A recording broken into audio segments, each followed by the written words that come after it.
It's a charity that's been here for a long time, over 50 years.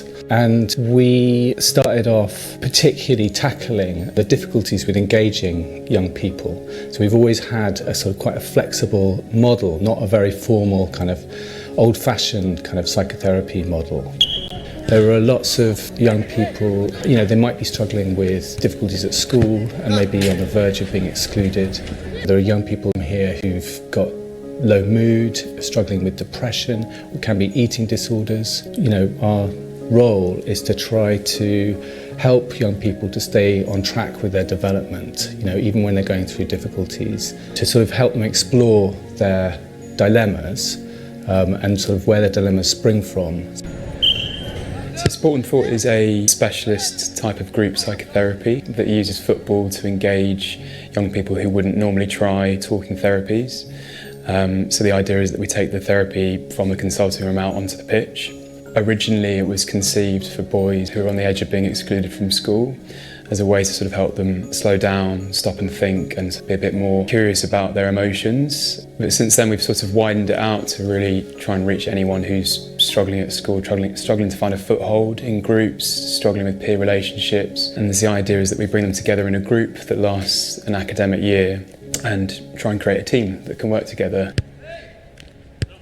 Young people don't have to come in with like a passion for football as such, but just a willingness to learn about themselves in a group and go on the ups and downs of a journey of a team, basically.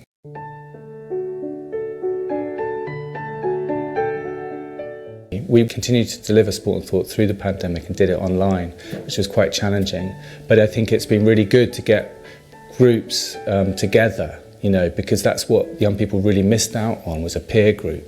And so getting them together, getting them doing physical exercise as well as thinking about and reflecting on their internal states, I think has been really good.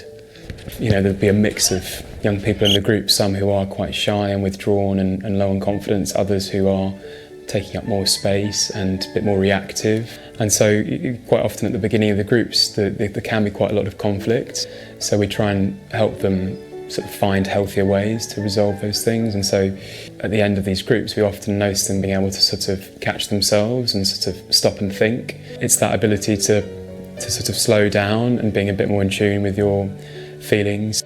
Often you can feel like a lot of progress is made quite quickly because they're learning from one another, whereas in individual therapy progress can be quite slow sometimes.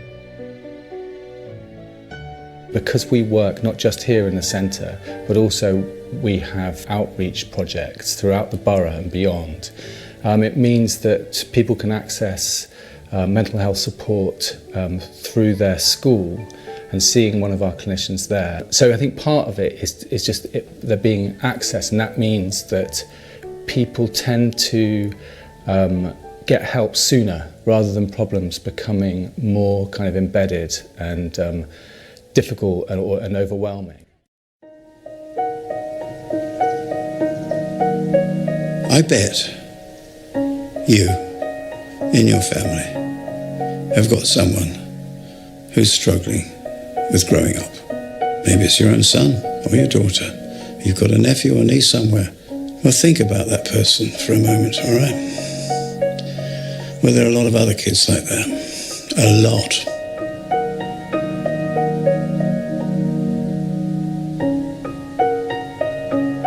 I was in secondary school in an all-girls school in central London, where I was with a group of friends we were maybe like 7, very close. We were all like very strong personalities, but always had been very close. One of like our best friends in the group made an online page on Tumblr where she like created her own world, and that was her way of just getting away from her depression and her problems. When that got taken away from her, she felt like she had lost her whole identity, and she committed suicide.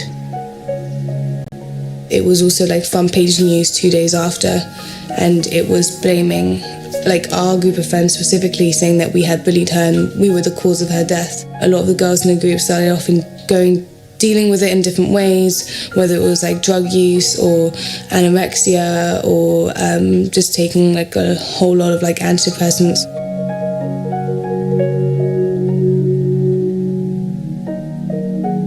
It was just so much negativity. All I wanted to do was just sort of run away. One of the teachers referred me to the Brent Centre. What I felt the task was, in a way, was to help her to feel like it was manageable to think about these negative things. If you're able to think about or feel that it's bearable to think about things, then you're less likely to feel overwhelmed by them.